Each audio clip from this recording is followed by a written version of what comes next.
Gold trusted gold buyers. మీరు తాకట్టు పెట్టిన బంగారాన్ని విడిపించి ఈ రోజు ఉన్న మార్కెట్ ధరకు కొనబడను. మీరు కమెడియన్గా చేస్తున్నప్పుడు, ఆర్టిస్ట్గా చేస్తున్నప్పుడు తోటి ఆర్టిస్టులు ఎవరైతే ఉన్నారో ఇప్పుడు మీరున్న పొజిషన్ చూసి ఈగో ఫీల్ అవుతారా? ఈగో ఫీల్ అవుతుంటారా? అంత పట్టించుకోరు సార్, ఎవడో అనుకుంటాం కానీ మనం మన గురించి ఆలోచించే టైం ఎవరికి ఉంటుందని నా ఫీలింగు. ఆలోచిస్తే వాడు ఎదగడానికి మనం ఎందుకు టైం అంటే, నేను మీరు 5 నిమిషాలు మీతో మాట్లాడి వెళ్ళిపోతా కదా, మళ్ళీ మీరు నాకు గుర్తురారు. నాకు 150 వ్యాపకాలు. మనం ఎంత ఇప్పుడు ఏంది హిట్ అండ్ రన్ ఇవ్వరం ఇక్కడంతా. సాయంత్రంలోపు డబ్బు ఎట్లా సంపాదించాలి, సాయంత్రంలోపు ఏంటి మన కంపెనీ ఎట్లా, ₹1,00,000 స్టార్ట్ అయిన కంపెనీ 300 కోట్ల కంపెనీ మాది. ఇవ్వాలి 1,50,000 స్టార్ట్ చేసి ఉంటాం మా నాయన. 300 కోట్ల కంపెనీ మాది. ఇవ్వాలి మనం ఎట్లా పెరగాలి అని ఆలోచిస్తాం కానీ టీఎన్ఆర్ గారు ఏమైనా ఆలోచిస్తున్నాడు మరి గురించి. కొందరు ఉంటారు డైరెక్టర్లు ఇన్ఫీరియారిటీ కాంప్లెక్స్. ఫోన్ నా గురించి ఏమైనా చేస్తుంటాడా, నా గురించి అనుకో, మనకి ఎందుకు అనుకుంటామండి, మనకేం అవసరం సార్. మనం కొడితే జీవితంలో మనం 5 మెట్లు పెరగాలంటే మనం వైకుంఠపాళి ఆడుతున్నాం సార్. నా జీవితం అనేది వైకుంఠపాళి నా దృష్టిలో. పాములు ఉన్నాయి, నిచ్చెనలు ఉన్నాయి. ఎప్పుడు నిచ్చెన ఎక్కాలని చూస్తాం కానీ వైకుంఠపాళిలో పాము గర్వాలని వాడు వేస్తాడా? పాచిగా వేస్తాడా? వేయడు. కానీ ఒక్కోసారి పాచి పడితే పాము పడితే కిందకు వస్తాం, మళ్ళీ ఎమ్మటే నిచ్చెన ఎక్కాలి.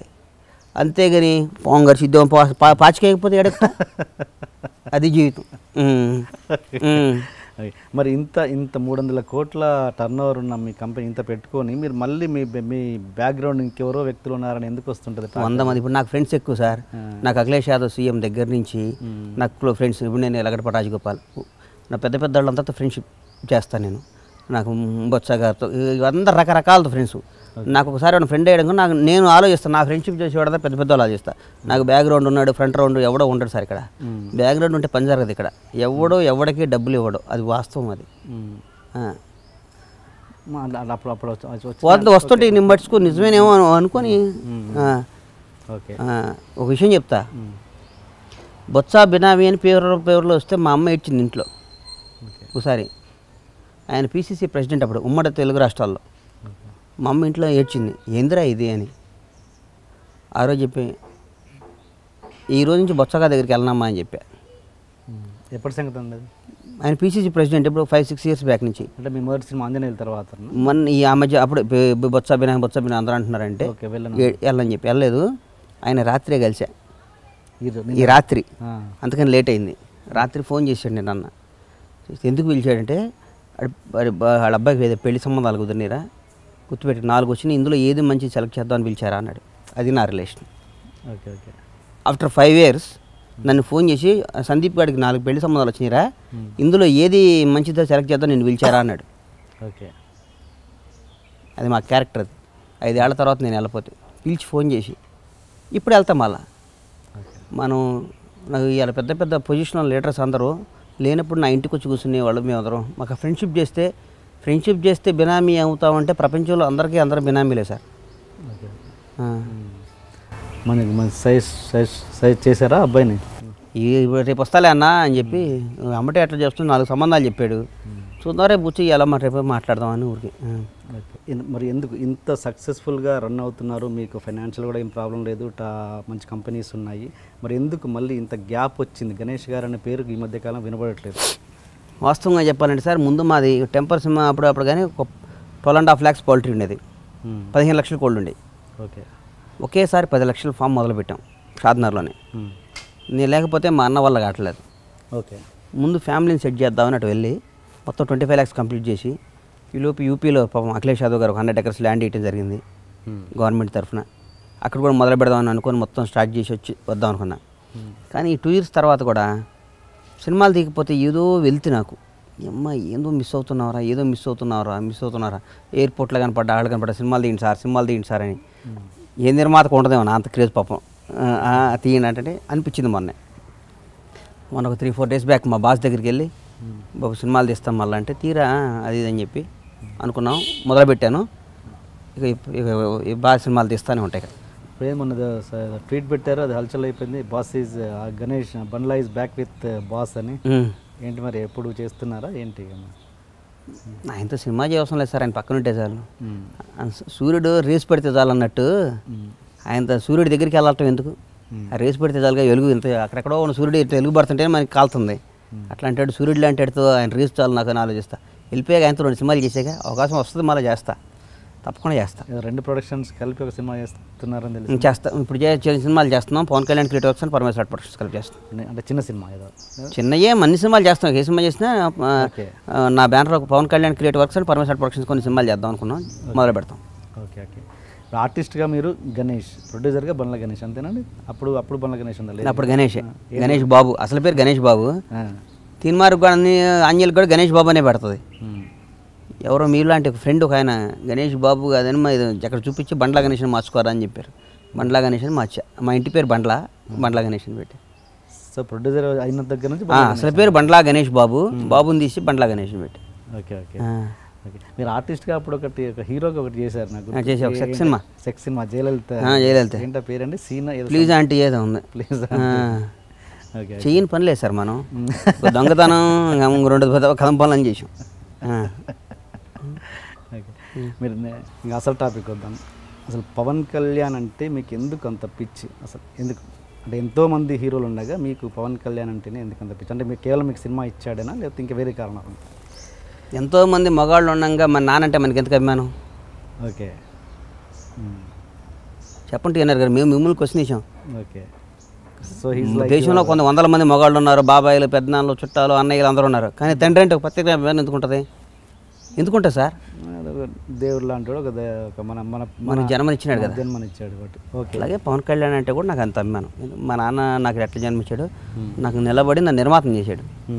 ఇప్పుడు మా నాన్న మీద మన కోపం వస్తుంది, కానీ నాన్న దూరంగా అడిగా. ఓకే. కథవాళ్ళు అంటే ఇప్పుడు నాన్న మీద ప్రేమ ఉన్నంత మాత్రం అన్న మీద, బాబాయిల మీద, పెద్దనాయల మీద ప్రేమ లేనట్టు కాదు.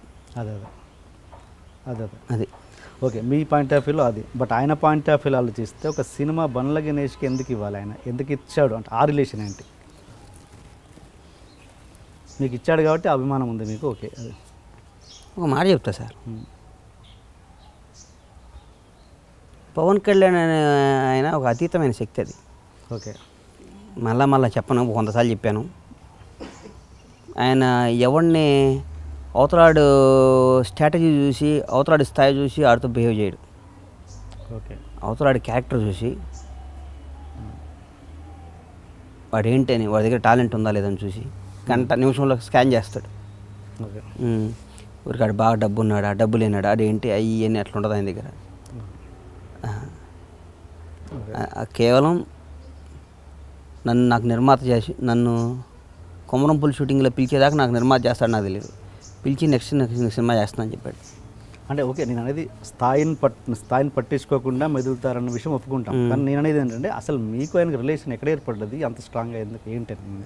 నేను ఆయన సుస్వాగతం దగ్గర నుంచి ఆయనతో పాటు యాక్ట్ చేసేవాడిని, ఆర్టిస్ట్గా కలుస్తుండేవాడిని అంతే. అంతకంటే నేను బాగా పవన్ కళ్యాణ్ కలుస్తుండేవాడిని. ఆయన అంటే ఇష్టం. Okay okay okay okay. అంటే ఒక చిన్న ఇండస్ట్రీలో చిన్న టాక్ ఏంటంటే మీరు ఒక పవన్ కళ్యాణ్ గారికి సంబంధించిన కొన్ని వ్యక్తిగత విషయాల్ని మీరు దగ్గరుండి కొన్ని సాల్వ్ చేశారన్నది ఒక చిన్న విషయం. అది ఆయనకి ఎవరు చేయాలి సార్? దేవుడు కూడా చేయడు, ఆయనే చేసుకోవాలి. ఆయన ఏమనుకుంటున్నారు మీరు? అబద్ధం. ఇండస్ట్రీలో పని పాట లేని వాళ్ళు 100 మంది ఉంటారు కదా సార్. 30-40 ఏళ్ళ నుంచి వేషాలు వేస్తా. ఓకే. సేమ్ వేషాలు, సేమ్ వాళ్ళే బతిమాలుకొని వేషం వేసుకోవాలి. కానీ వాళ్ళు హీరో పక్కన కూర్చోవాలి, ఓకే. వాళ్ళు గొప్ప వాళ్ళ ఫీల్ అవ్వాలి. వాళ్ళు హీరోతో వచ్చారు, వేషాలు ట్రై చేసుకుంటుంటారు. అందరు హీరోలకి ఫ్రెండ్లా చెప్పుకోవాలి. హీరో గారి దగ్గర నీ గురించి అది చెప్పాను, ఈ గురించి అది చెప్పాను, ఇది చెప్పాను అంటుంటారు. అందరు హీరోల దగ్గర తిరుగుతుంటారు. వాళ్ళకి బేసిక్గా వాళ్ళకి ఒక టికెట్ తగ్గదు. ఒక ఆర్టిస్ట్ కాదు, same expression, same artist, same.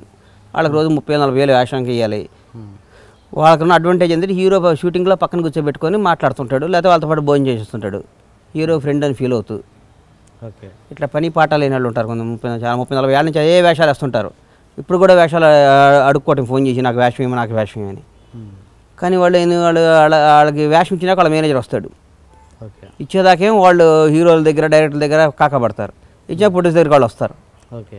అట్లాంటి మాటలు ఇవన్నీ మనం పట్టుకోకూడదు సార్. ఓకే.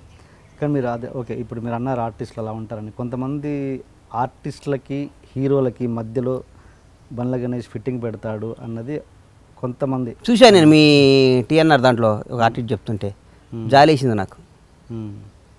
పాపం ఈ అమ్మాయి వీళ్ళ స్థాయి ఇప్పుడు 40 ఏళ్ళ నుంచి ఇండస్ట్రీలో కొట్టుకులాడుతున్నారు కదా, వాళ్ళకి వేషాలు అయితే పని జరగదేమి, జాలి వేసింది పాపం వీళ్ళు ఎప్పుడు పెరుగుతారా అని. ఇంకేం కోపం రాలా, జాలి వేసింది, okay జాలిపడ్డా. Okay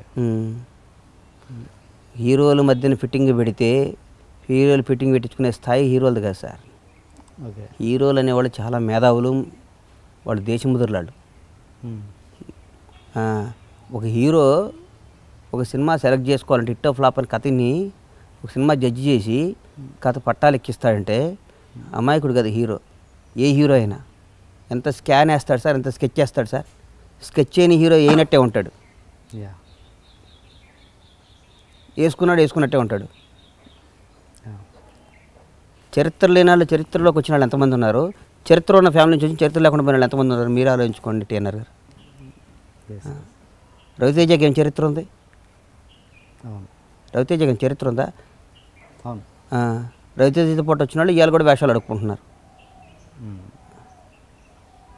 And for more videos, Please subscribe to iDream. Please subscribe to iDream. Please subscribe iDream. And please subscribe to iDream. For more videos, subscribe to iDream. please like, share and subscribe to the channel. Congratulations, iDream. Subscribe to iDream. Subscribe to iDream. So subscribe to iDream Media. iDream ki iDream team andarki huge congratulations. Please subscribe iDream Media. Please subscribe to iDream. Subscribe iDream. Please subscribe to iDream. iDream అంటే నా కళల ఛానల్ను subscribe చేసుకున్న నోరు తిరుగుతలేదు, మీరైతే గంట గుర్తు కొట్టండి. For more such videos, please subscribe to iDream. Subscribe to iDream. Please subscribe to iDream. Please subscribe iDream Media. Please do subscribe to iDream. Please subscribe to iDream Media. For best entertainment and information, please subscribe iDream. And don't forget to subscribe to iDream.